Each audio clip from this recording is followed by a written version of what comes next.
জাহান্নামকে বেঁধে দেওয়ার পর শুধু 70,000 শিকল নয়, আবার এক একটা শিকলের মধ্যে আরো 70,000 ফেরেশতা থাকবে, পুরা জাহান্নামকে ধরে রাখবে। জাহান্নাম শুধু লাফায় আর আল্লাহকে বলে, আল্লাহ আমারে তুমি খাবার দাও, দুনিয়ার জমিনে আমারে খাবার দাও নাই, এতদিন আমি উপাস ছিলাম, আল্লাহ আমার এবার খাবার দাও। আর আরাইতাল্লাযী ইউকাযযিবু বিদ্দীন, এই সূরার প্রথম আয়াতে আল্লাহ তাআলা বলেন, নবী আপনি কি চেনেন ওই সমস্ত লোকগুলোকে, ওই সমস্ত লোকটাকে যে কিয়ামতের দিবসকে অস্বীকার করে, হাসরের ময়দানকে অস্বীকার করে? এই কে লোকটা? তাফসীরে নূরুল কোরআনের মধ্যে লেখে আল্লাহ তাআলা আবু জেহেলকে উদ্দেশ্য করে এই সূরাটা নাজিল করেছেন, আয়াতটা নাজিল করেছেন।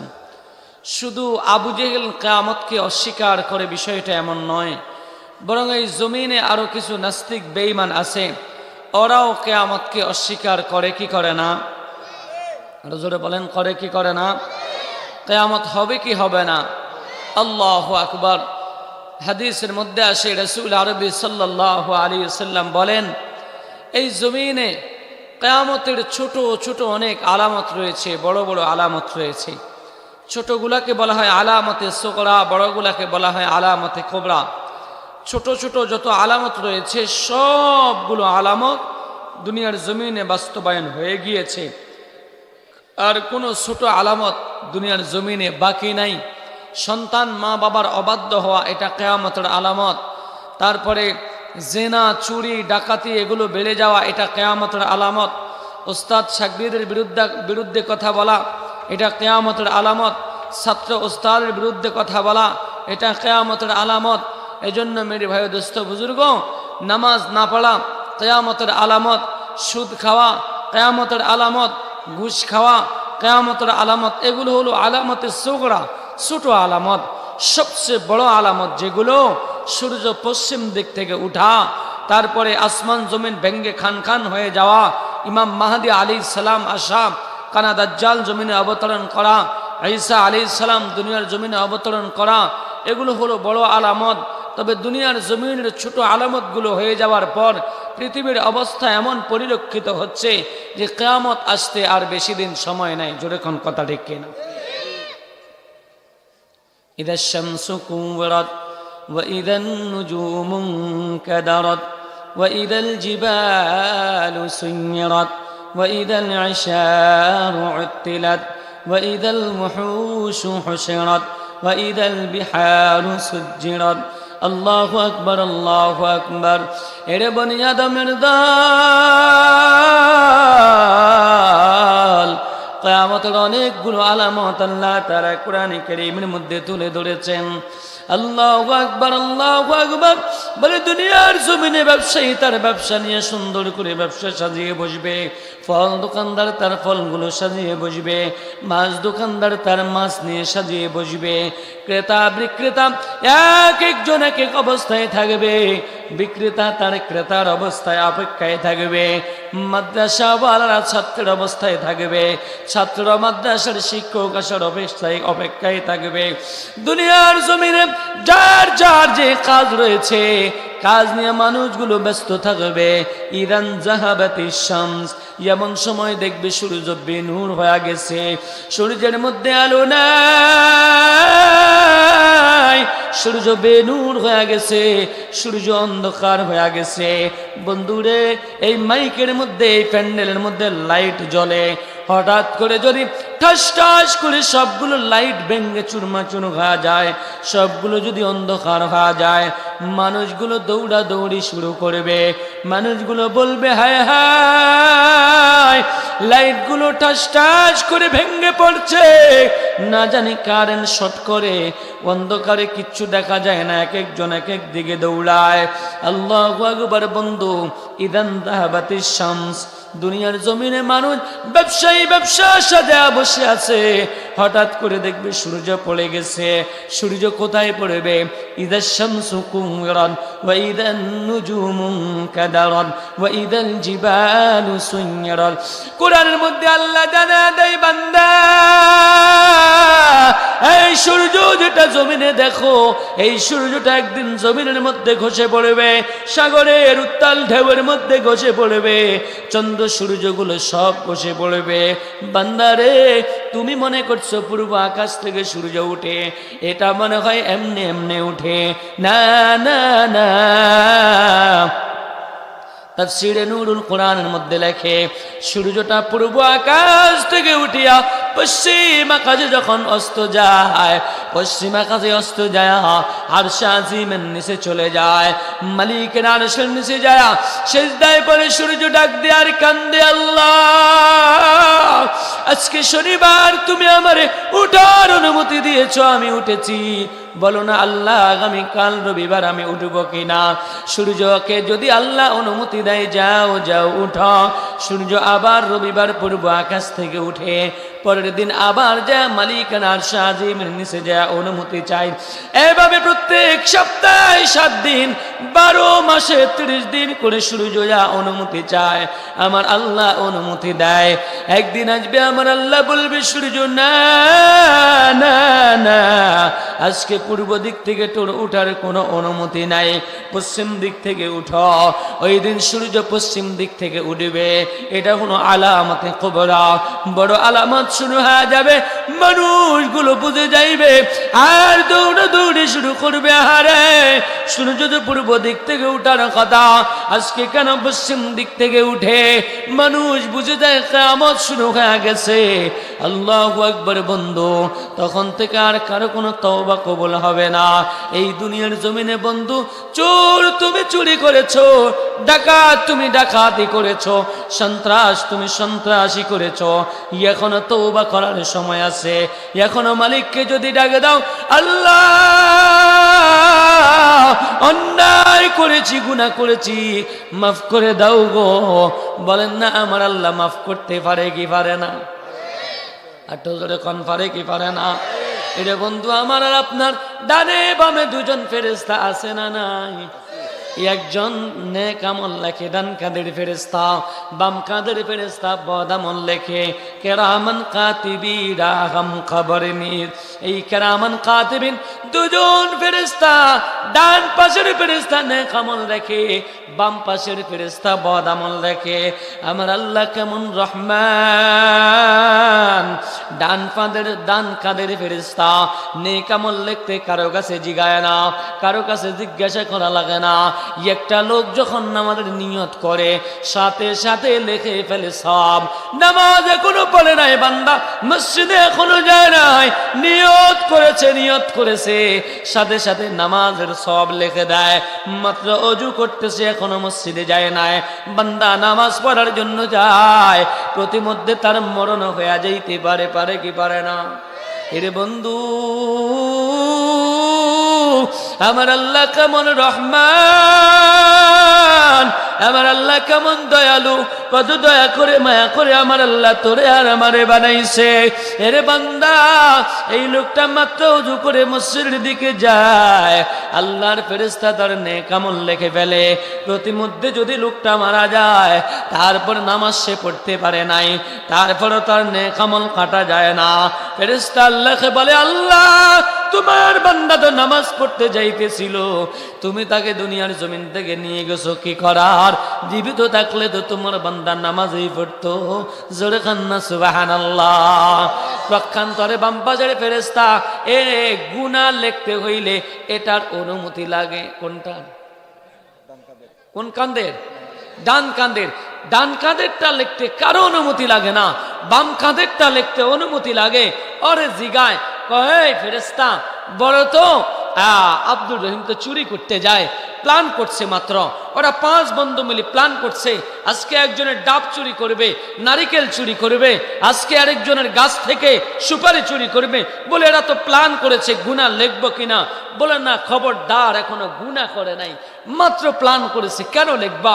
এবার সে লেখে না, এবার রওনা হয়ে গেছে প্ল্যান মোতাবেক। রাতের 12টা যখন বেজেছে, সমস্ত মানুষগুলো ঘুমায় গেছে, এ রওনা হয়ে গেছে। ফেরেশতা জিগায় লিখবো কিনা, বাহির হয়ে গেছে। বলে না, খবরদার, এখনো লেখার সময় হয় নাই, এখনো চুরি করে নাই, বস গাছে উঠা শুরু হয়ে গেছে। বলে কি লিখবো? বলে না, এখনো লেখার সুযোগ নাই। বলে এখনো তো সে মাত্র গাছে উঠছে, নেমেও তো যেতে পারে, এখনো তো চুরি করে নাই।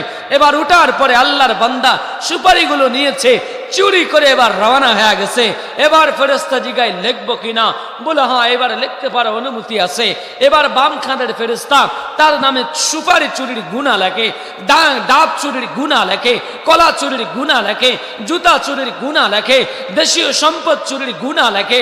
গুনাহ লেখার পর এবারে আব্দুর রহিম, এবারে আব্দুল করিম, এবারে আব্দুর রহমান যে কোনো একটা মাহফিলে যায়া, হয়তো চরমনার ময়দানে যায়া, হয়তো উজানের ময়দানে যায়া, হয়তো তাবলীগের 3 দিন সময় দিয়া হঠাৎ করে তার মধ্যে বুঝ চলে আসছে।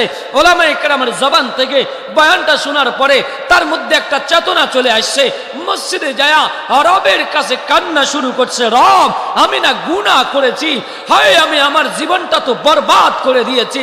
আমি ছোট্টবেলায় ডাব চুরি করেছি, নারিকেল চুরি করেছি, সুপারি চুরি করেছি। হায় রব, ওলামায়ে কেরাম কত জাহান্নামের বয়ান করেছে, কেমনে আমি সহ্য করব? রব গো, আমি আর চুরি করব না, আমি আর জেনা করব না, আমি আর ডাকাতি করব না, আমি আর সন্ত্রাসী করব না, মাফ করে দাও না আমাকে রব। রবের কাছে যখন দুপোটা চোখের পানি ফেলে তওবা শুরু করে, তো আমার রব তার চুরির গুনাহ মাফ করে দেয়, ডাকাতির গুনাহ মাফ করে দেয়, সন্ত্রাসীর গুনাহ মাফ করে দেয়। এবার এই কাদের ফেরেশতা ওরে কয়, কিরে ওর নামে চুরির গুনাহ না লেখছস? বলে হ্যাঁ লেখছি তো। বলে তওবা তো করছে, রব তো মাফ করছে। বলে কি করতাম? বলে ওর গুনার খাতার থেকে গুনাহগুলা কাইটা দে। কি কয়? গুনাহগুলো কাইটা দে, মাফ করে দে। এবার মাফ করে দিছে। এই 3 নম্বর পৃষ্ঠায় তার চুরির গুনাহ লিখছে। এখন 3 নম্বর পৃষ্ঠাটা যখন মাফ করে দিছে, গুনাহগুলো মুছে দিছে, পৃষ্ঠাটা তো খালি। এবার জিগায়, বন্ধু পৃষ্ঠা তো খালি, কি করতাম? খালি পৃষ্ঠা রাইখা সামনে কেমনে যাব? বলে না, খালি থাকবে কেন? ওনা তওবা করেছে, আরে তওবার সওয়াব আছে না, দে দে তোর ওই খালি পৃষ্ঠার মধ্যে আর তওবার সওয়াব দিয়ে পাতাটাকে পূরণ করে দে। সেই রব আছে না নাই? আছে না নাই? আল্লাহ আমার রব, এই রবই আমার সব। আল্লাহ আমার রব, এই রবই আমার সব। হৃদয়ের জানালা খুলে দাও না, প্রভুর প্রেমে কেন সাড়া দাও না, প্রভুর প্রেমে কেন সাড়া দাও না। বিশাল মহান ক্ষমতা যার সবার উপর, যার প্রেমে বয়ে চলে যার নানাহার, তবু কেন তার ডাকে, তবু কেন তার ডাকে সাড়া দাও না, প্রভুর প্রেমে কেন সাড়া দাও না। ক্ষমা চাও ডুবে যদি পাপ দরিয়ায়, ক্ষমা করে দিবে প্রভু দয়া বিনয়, তবু কেন তার ডাকে, তবু কেন তার ডাকে সাড়া দাও না, প্রভুর প্রেমে কেন সাড়া দাও না। হৃদয়ের জানালা খুলে দাও না, প্রভুর প্রেমে কেন সাড়া দাও না। বলেন না, সে আল্লাহ এখনো আছে না নাই? আমার সে আল্লাহকে জবানটা খুলে উচ্চ আওয়াজে একটা ডাক দেন, আল্লাহ। আর একটু জোরে ডাক দেন না, আল্লাহ। আল্লাহু আকবারের বুনিয়াদাম। যে কথা বলতেছিলাম রে ভাই, এই দুনিয়া থাকার জায়গা নয়। ইদা শামসু কুমরাত ওয়া ইদান নুজুমু কাদারাত ওয়া ইদাল জিবালু সুয়্যিরাত। আকাশ থেকে একদিন সূর্যটা খসে পড়বে, তারকারা যেগুলো খসে পড়বে। আল্লাহু আকবার। এই ওয়া ইদাল জিবালু সুয়্যিরাত ওয়া ইদাল ইশারু উত্তিলাত ওয়া ইদাল মুহুশু হুশিরাত ওয়া ইদাল বিহারু সুজ্জিরাত।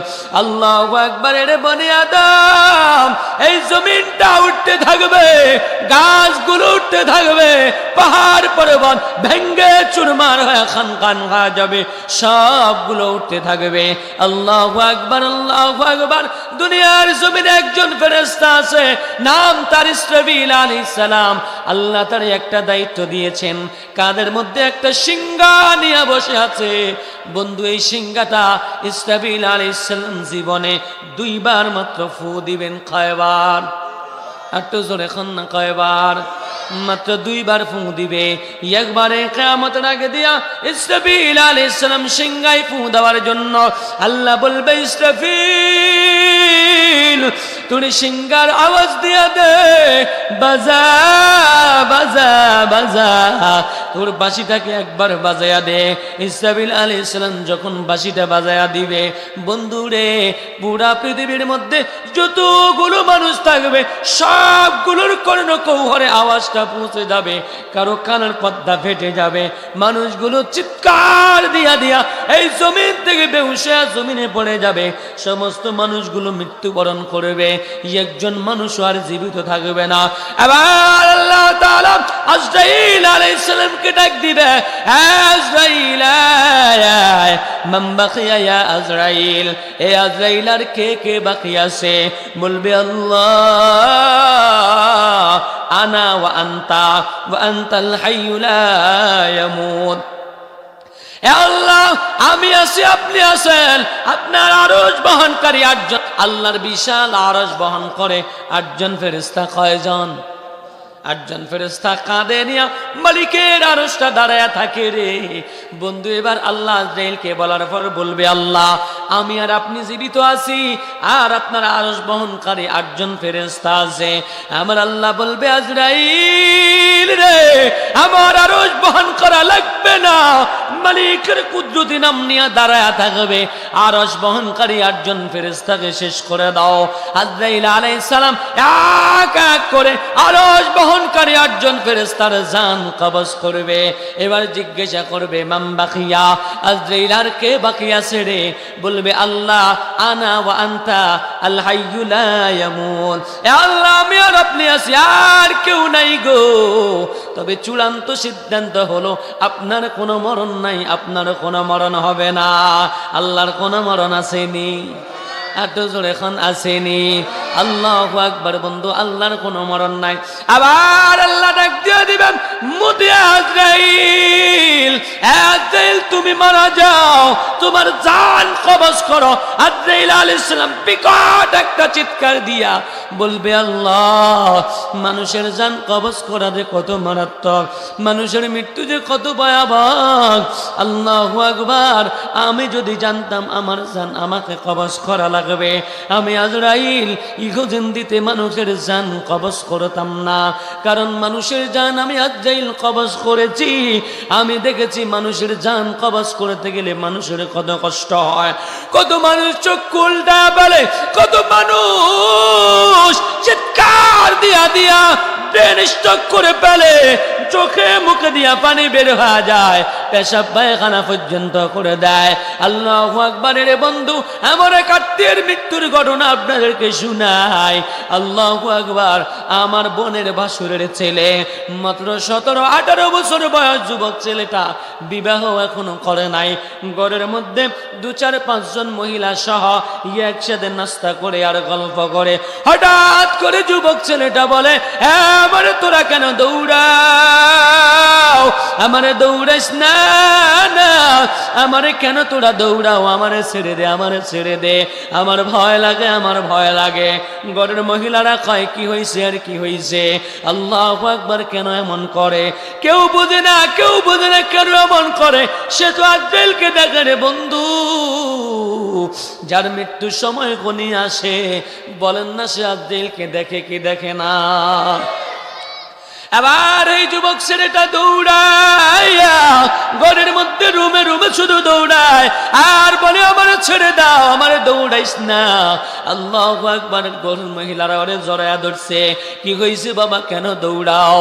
বলে, আমার ছেড়ে দে, আমারে তোরা ছেড়ে দে, আমার কে যেন দৌড়ায়। ছাড়িয়া দেওয়ার পরে দৌড়াইয়া যায় উঠোনের মধ্যে পড়িয়া এই ছেলেটা চক্ষু উল্টায়া দুনিয়ার জমিন থেকে চলে গেছে। বন্ধুরে, আজরাইল কিন্তু একদিন সকলের বাড়িতে আসবে। বন্ধু তুমি যেখানে থাকো, তুমি নদীতে থাকো নদীতে যাবে, তুমি বিদেশে থাকো বিদেশে থাকবে, তুমি দেশে থাকো দেশে যাবে। ইযা জাআ আজালুহুম লা ইস্তাখিরুনা সাআতাও ওয়া লা ইস্তাকদিমুন। আজরাইল এক সেকেন্ড আগে আসবে না, এক সেকেন্ড পরে আসবে না। আমার যুবক ভাই, দিলের কান দিয়া শুনো রে ভাই, আজকে দুনিয়ার জমিনে তুমি ক্ষমতা পায়া কত উতাল হয়ে গেছো। তুমি মনে করছো তোমার দল চিরস্থায়ী ক্ষমতায় থাকবে, তুমি বিরোধী দল হয়ে তুমি মনে করছো আবার ক্ষমতায় আসবা। তুমি শুধু ক্ষমতার মোহে চলো আর চলো, দুনিয়ার ক্ষমতা তুমি বোঝো। আমার মালিকের ক্ষমতা কত বড় রে ভাই, আমার মালিকের ক্ষমতার কথা কি তোমার জানা নাই? এরে বন্ধু, ওই মালিকের সামনে একদিন দাঁড়াতে হবে, যাইতে হবে। এবার আজরাইলকে আল্লাহ বলবে, আজরাইল তুমি মৃত্যুবরণ করো। কিতাবের মধ্যে লেখে আজরাইল আলাইহিস সালাম বিকট একটা আওয়াজ দিয়া দুনিয়ার জমিন থেকে মৃত্যুবরণ করবে, আর কেউ না। এবার আল্লাহ তাআলা ইসরাফিল আলাইহিস সালামকে আবার হায়াত দিবেন। এর আমরা একবার মৃত্যুর পরে আমাদেরকে হাসরের ময়দানে জীবিত করবে কি করবে না? আবার মালিকের সামনে দাঁড়াতে হবে। এবার আল্লাহ আজকে ইসরাফিল আলাইহিস সালামকে জীবিত করে বলবে, ইসরাফিল রে, একটা মাত্র সিংহাই ফু দিয়েছো, আর একটা ফু তো তোর বাকি আছে, লাগা রে লাগা, তোর সিংহাই দ্বিতীয় ফুটা লাগা। ইসরাফিল আলাইহিস সালাম সিংহাই ফু দিবে, সমস্ত মানুষগুলা কবরে ফাইটা ফাইটা মানুষগুলো কবর থেকে উঠবে আর হাসরের ময়দানের দিকে দৌড়াতে থাকবে। মানুষগুলো হাসরের ময়দানে দৌড়াইয়া হাসরের ময়দানে একত্রিত হয়ে যাবে। কারো পরনে কোনো জামা কাপড়ে থাকবে না, কারো পরনে কোনো কাপড়ে থাকবে না, গায়ে কোনো জামা থাকবে না, মাথায় কোনো টুপি থাকবে না, সমস্ত মানুষগুলো উলঙ্গ হয়ে যাবে। এরে বন্ধু, প্রশ্ন জাগতে পারে, হুজুর ওই ময়দানে উলঙ্গ থাকবে, একজন আরেকজনকে দেখবে কি দেখবে না? এরে বাবা, সাধারণ পুলিশ যদি দৌড়ায়, কার পরনে লুঙ্গি আছে কি নাই ওই দিকে তাকানোর সময় নাই, আগে নিজের জান বাঁচানোর জন্য দৌড়ায়। জোরে কথা ঠিক কিনা? এটা হলো দুনিয়ার সাধারণ হালত। আল্লাহু আকবার। হাসরের ময়দানে মানুষগুলো ইয়া নাফসি ইয়া নাফসি বলে চিৎকার করতে থাকবে। ওই সময় কে কার দিকে অবস্থায় আছে ওই দিকে তাকানোর কোনো সময় নাই। জোরে কোন কথা ঠিক কিনা? শান্তি চাই কি চাই না? আহা, দুনিয়ার শান্তি কিচ্ছু না রে ভাই। আসল শান্তি হলো কবর জগতে। এই দুনিয়াতে যেতেই হবে, যেতেই হবে। আসল শান্তি হলো 5 ওয়াক্ত নামাজি হয়ে যদি মালিককে রাজি করা যাইতে পারি, তাহলে ওটা হলো মূল শান্তি। জোরে কোন কথা ঠিক কিনা? এবার আল্লাহ তাআলা দেন ইসরাফিল আলাইহিস সালামকে উঠে বলবে, আবার ফু দে। ইসরাফিল আলাইহিস সালাম ফু দিবেন, সমস্ত মানুষগুলো কবর ফেটে ফেটে ফেটে ফেটে কবর থেকে ওইটা হাসরের ময়দানে দাঁড়াবে। মানুষগুলো হাসরের ময়দানে দাঁড়াইয়া অনেক কষ্টের মধ্যে থাকবে। মাথার উপরে থাকবে সূর্য। এরে বন্ধু, আজকে দুনিয়ার সূর্য নয়, এই দুনিয়ার সূর্যের মুখ আছে 12টা। কয়টা? এখন জমিনে মাত্র একটা মুখ দিয়া তাপ দেয়, মাত্র একটা মুখ দিয়া তাপ দেয়। 12টায় 11টায় এখন বন্ধ আছে। একটার তাপের কারণে মানুষগুলো রৌদ্রের সময় রাস্তায় দাঁড়ায় থাকতে পারে না। এরে বন্ধু, দুনিয়ার আমাদের বাংলাদেশের আবহাওয়া তো ভালো, সৌদি আরব সহ বিভিন্ন দেশগুলাতে গেলে ঘর মানে জ্বালায় অস্থির হয়ে যায়, মানুষ দাঁড়াইতে পারে না।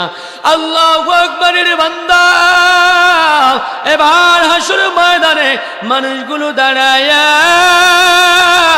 চিৎকার চেঁচামেচি শুরু করবে, হায় হায় কষ্ট সহ্য হয় না, মাথার উপরে সূর্য 12টা মুখ দিয়া যখন রোদের প্রখর তাপ ছেড়ে দিবে, মানুষগুলো ঘামের মধ্যে হাবুডুবু খাবে। যার গুনাহ যত বেশি তার কামও তত বেশি রে ভাই। মানুষগুলো যখন দৌড়াদৌড়ি শুরু করবে, আমার আল্লাহ তাআলা রাসূল আরবি সিজদায় পড়ে যাবে, আল্লাহর নবী গো আপনি ছাড়া আজকে আর কেউ নাই মালিকের কাছে সুপারিশ করার। মালিকের কাছে যখন নবী সুপারিশ করবে, আমার নবী হাসরের ময়দানে আর সে আজিম নিয়ে অবতরণ করবে। আইসে আওয়াজ দিয়ে দিবে, আইনাল জাবাবেরা, আইনাল জাবাবেরা, জব্বার লোকগুলো, গাদ্দার লোকগুলো, সন্ত্রাসীরা, দুনিয়ার ক্ষমতাবানেরা, কই রে আজকে তোরা কই? আইনাল জাবাবেরা, তোরা কই? যারা দুনিয়ার জমিনে ধরাকে সোনা মনে করতা, তারা বলতা সব কিছুর নাতা আমরা, সব কিছু আমরাই চালাই, তোমরা আজকে কোথায়? গরিবের উপর যারা অত্যাচার করতাম, যারা জবরদখল করে খাইতা, যারা মাদ্রাসা মসজিদ ওলামায়ে কেরামের বিরুদ্ধে আচরণ করতা, ওলামায়ে কেরামকে ঠুনকো অভিযোগে যারা জেলখানায় ঢুকায়া দিতা, ফাঁসির কাস্টে ঝুলাইয়া দিতা, আজকে তারা কই কই?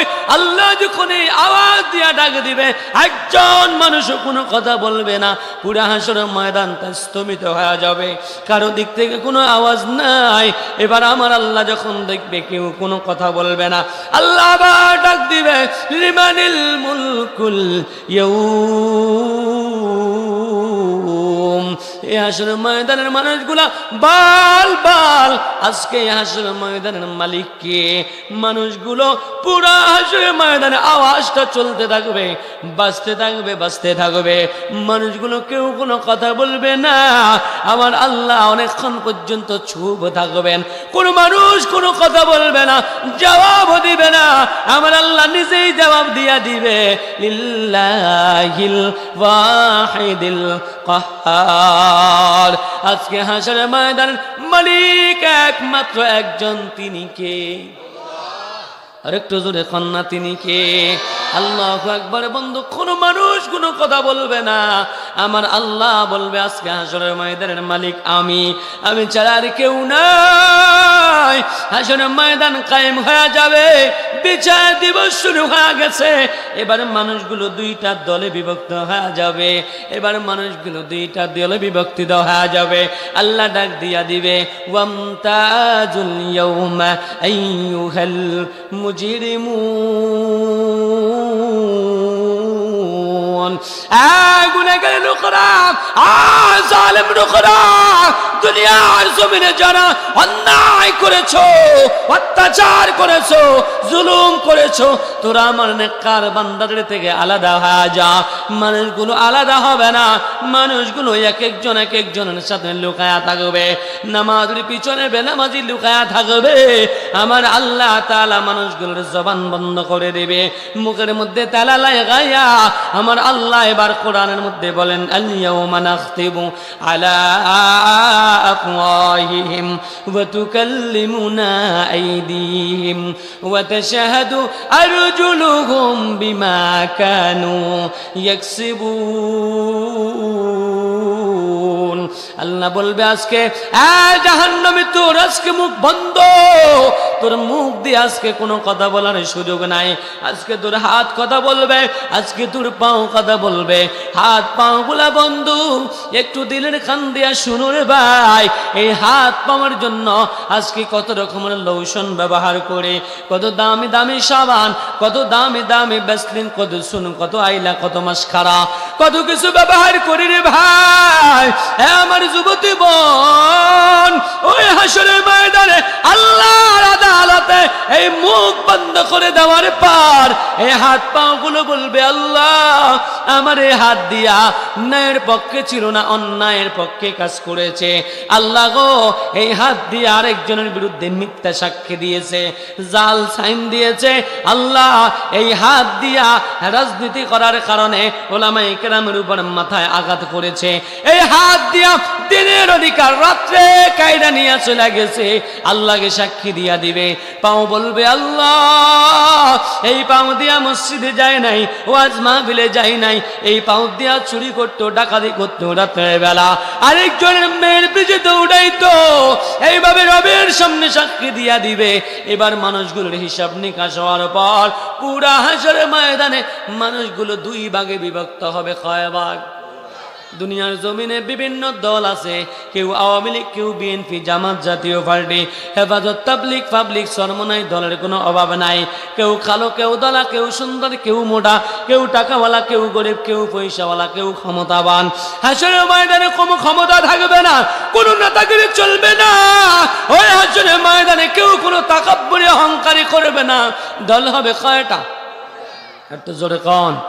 فريق في الجنة وفريق في السعير। এক দল হবে জান্নাতি, আরেক দল জাহান্নামী। وأصحاب اليمين ما أصحاب اليمين وأصحاب الشمال ما أصحاب الشمال। আল্লাহু আকবার রে বান্দা, এক দল হবে ডানপন্থী, আরেক দল বামপন্থী। ডানপন্থীরা জান্নাতি আর বামপন্থীরা জাহান্নামী। ডানপন্থীরা দুনিয়ার জমিনে নামাজ পড়তো, রোজা রাখতো, যাকাত দিত, উলামায়ে কেরামের কথা শুনতো, মাদ্রাসা মসজিদ নির্মাণ করতো। আর বামপন্থীরা নামাজও পড়তো না, রোজাও রাখতো না, দুনিয়ার জমিনে ইসলামের বিরুদ্ধে আচরণ করতো। এর বন্ধু, এবারে এই জাহান্নামীকে ধরার জন্য জাহান্নামকে আমার আল্লাহ 70,000 শিকল লাগায়া, কত হাজার শিকল?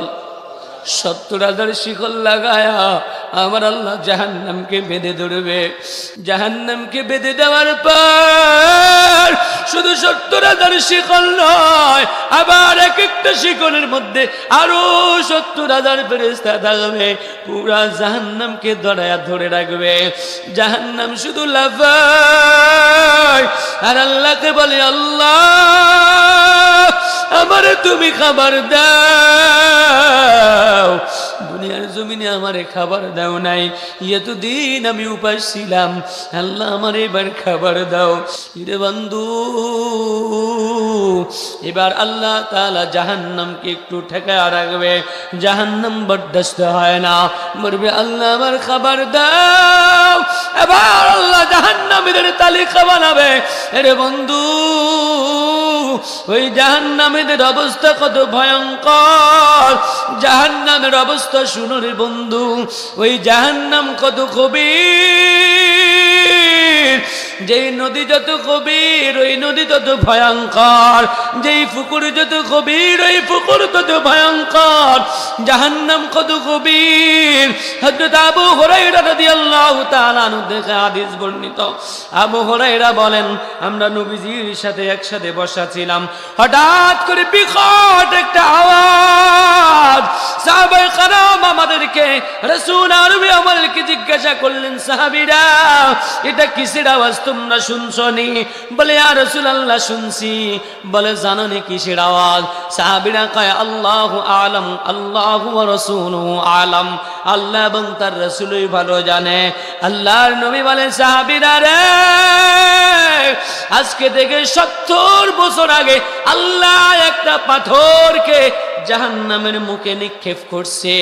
এই 70 বছর পর এই পাথরটা যাইতে যাইতে যাইতে যাইতে 70 বছর সময় লাগছে। 70 বছর পর আজকে যায় জাহান্নামের তলা পাইছে। এর বন্ধু, এবার বলো জাহান্নাম কত বড় গভীর। এই আসমানের জমিনের পার্থক্য হলো মাত্র 500 বছরের রাস্তা। 500 বছরের রাস্তা। এই আসমান আর জমিনের মধ্যে বৈজ্ঞানিকগণ লেখে, একটা পাথর যদি আসমান থেকে জমিনে ছেড়ে দেয়, জমিনে আসতে 24 ঘন্টা সময় লাগে সর্বোচ্চ। এবার বুঝো বন্ধু, 70 বছর একটা পাথর যদি জাহান্নামের মুখ থেকে তলে যাইতে সময় লাগে, বন্ধু জাহান্নামের কি গভীরতা এবার একটু বুঝো। জাহান্নামের আগুন কেমন ভয়ঙ্কর, দুনিয়ার কোনো সাধারণ আগুন নয়। জাহান্নাম 2 বার, পুরা বছরের মধ্যে 2 বার নিঃশ্বাস ফেলায়। কয়বার? জোরে কন্যা কয়বার? কিতাবের মধ্যে লেখে জাহান্নাম বছরে মাত্র 2 বার নিঃশ্বাস ফেলায়। একবার যখন নিঃশ্বাস ফেলায় তখন দেশের মধ্যে গরম লাগে, গরম পড়ে। দ্বিতীয়বার যখন নিঃশ্বাস ফেলায় তখন দেশের মধ্যে ঠান্ডা লাগে। এরে বন্ধু, এই জাহান্নামের নিঃশ্বাসের যদি অবস্থা হয় বন্ধু, আমি একটা ছোট্ট বাচ্চার সাথে মারামারি করব, বলেন না আমার নিঃশ্বাসেই যদি ছেলেটা দূরে চলে যায়, এবার বলেন আমার শরীরের শক্তি আরো কত বড় ভয়ঙ্কর। এরে বন্ধু, জাহান্নামের নিঃশ্বাস যদি এত বড় খারাপ, এর মধ্যেও মানুষ ঘামায়।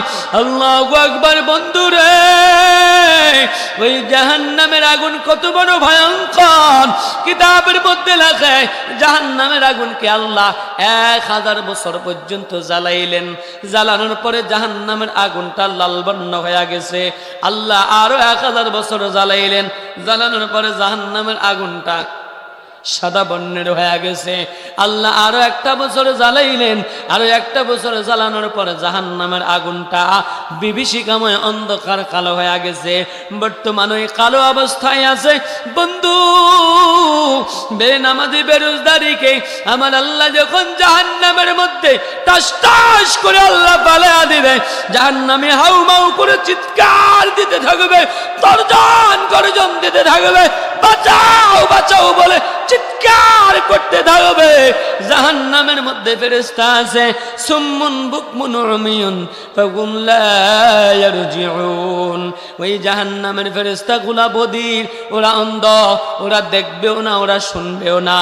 আরে বন্ধু, দুনিয়ার জমিনে আমি যদি তোমাকে মারি, তুমি যদি আমাকে মারো, মারার পরে যদি আমি হাউ মাউ করে চিল্লায় কাঁদি, চোখের পানিগুলো ছেড়ে দেই, আমি যদি তোমার পাও ধইরা কান্না শুরু করি, হতে পারে তোমার একটু দয়া আসলেও আসতে পারে, তুমি আমাকে ছেড়ে দিবা।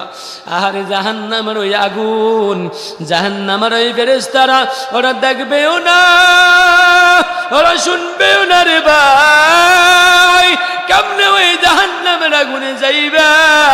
দুনিয়ার জমিন থেকে কেমনে ওই জাহান্নামের দিকে রওনা হইছ রে ভাই?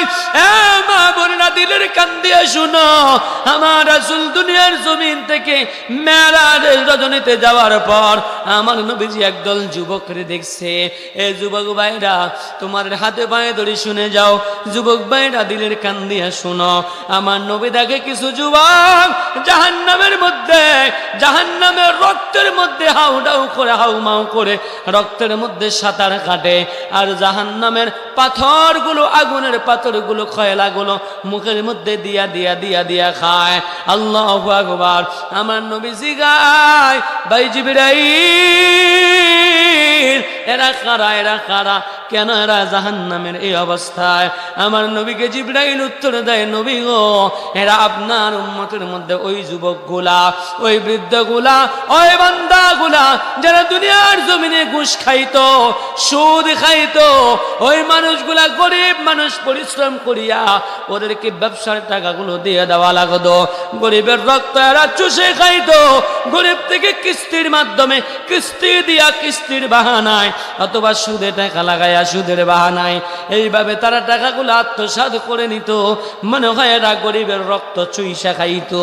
এই জন্য আমার আল্লাহ আজকে জাহান্নামের মধ্যে রক্তের দরিয়ায় ফালায়া, ওদেরকে রক্তের দরিয়ায় হাবুডুবু খাওয়ায়া জাহান্নামের আগুন খাওয়ায়। আল্লাহু আকবার। বন্ধু, আবার আমার নবীর সামনে যায়, দেখে কিছু যুবক যুবতী জাহান্নামের আগুনের মধ্যে দাউ দাউ করে জ্বলছে আর চিৎকার করতে আসে। কিন্তু সাপ, বিচ্ছু, মারাত্মক রকমের সাপ ওদের লজ্জাস্থানের মধ্যে কামড় দেয়, ওদের লজ্জাস্থানের মধ্যে কামড় দেয়।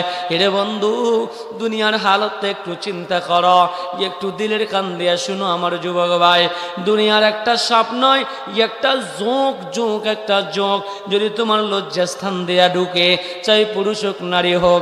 বন্ধুরে কি অবস্থা হবে, তার চিৎকার চেঁচামেচি থাকা যাবে না। আর ওই জাহান্নামের আগুন একটা দুইটা নয়, 99টা সাপ। ওই সাপগুলো কেমন বলে, দুনিয়ার ওটার চাইতেও বড়, অনেক বড়, লম্বা লম্বা। এই সবগুলো যখন যৌনাঙ্গনের মধ্যে কামড়ায়, আমার নবীজি জিগায় এদেরকে কেন এই শাস্তি দেওয়া হয়? আমার নবীকে জিবরাইল কয়, হাবিবি গো, এরা আপনার উম্মতের ওই সমস্ত যুবক যুবতী যারা জেনার মধ্যে লিপ্ত থাকতো, যারা অবৈধ সম্পর্ক করতো, দুনিয়ার জমিনে জেনা করতো। এ যুবক ভাই, দিলের খান দিয়ে শুন, তুইও তো ওই যুবক, আমার রাসূল হতে পারে, তোকেও দেখে আসছে রে যুবক ভাই। এখনো সময় আছে, তওবা কর। তওবা করলে আল্লাহ মাফ করে দিতেও পারে। আবার নবী আর একটু সামনে আগায়, দেখে কিছু যুবক ভাই, কিছু মুরব্বী দাঁড়ানো, ওদের পেট গুলো এক একটা মটকার মতো, পেটের মধ্যে বিশাল বিশাল অজাগর সাপ, এগুলা যে উলট পালট করে চামড়ার উপরে দিয়ে আমার নবী দেখে। ওদেরকে জিগায়, ভাই জিবরাইল, এই মানুষগুলো কারা রে? এদের পেটের মধ্যে এত বড় বড় সাপ, এদেরকে কামড়ায় আর সাপগুলো মোচড়া দেয়। ভিতরের অবস্থা খুব করুণ, এরা হাউ মাউ করে চিল্লায়, তারপরেও সাপগুলো এদেরকে ছাড়ে না। ভিতরে এদের নাড়ি বুড়ি কামড়ায়, ভিতরে এদের কলিজার মধ্যে কামড়ায়।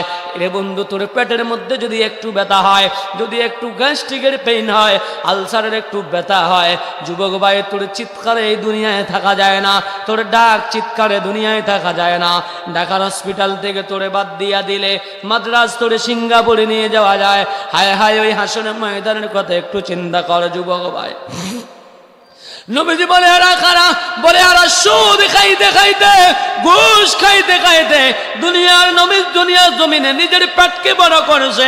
আমার আল্লাহ আজকে ওই পেটের মধ্যে ওই সুদের টাকাগুলো, ঘুষের টাকাগুলো সাপ বানায়া আল্লাহ ওদের পেটের মধ্যে ঢুকা দিছে। এই সাপগুলো ওদেরকে কামড়ায় আর কয়, আনা কাংজুকা আনা মালুকা, আমারে চিনস, আমারে চিনস। ওই সাপগুলা কয়, যুবক ভাই, তোরে বলে, তুই আমারে চিনস? বলে, কে? বলে, আনা কাংজুকা আনা মালুকা, আমি তোর দুনিয়ার সেই সম্পদ যেটা তুই সুদের মাধ্যমে, ঘুষের মাধ্যমে কামাই করছ, আমি সেই সুদ, আমি সেই ঘুষ, ওই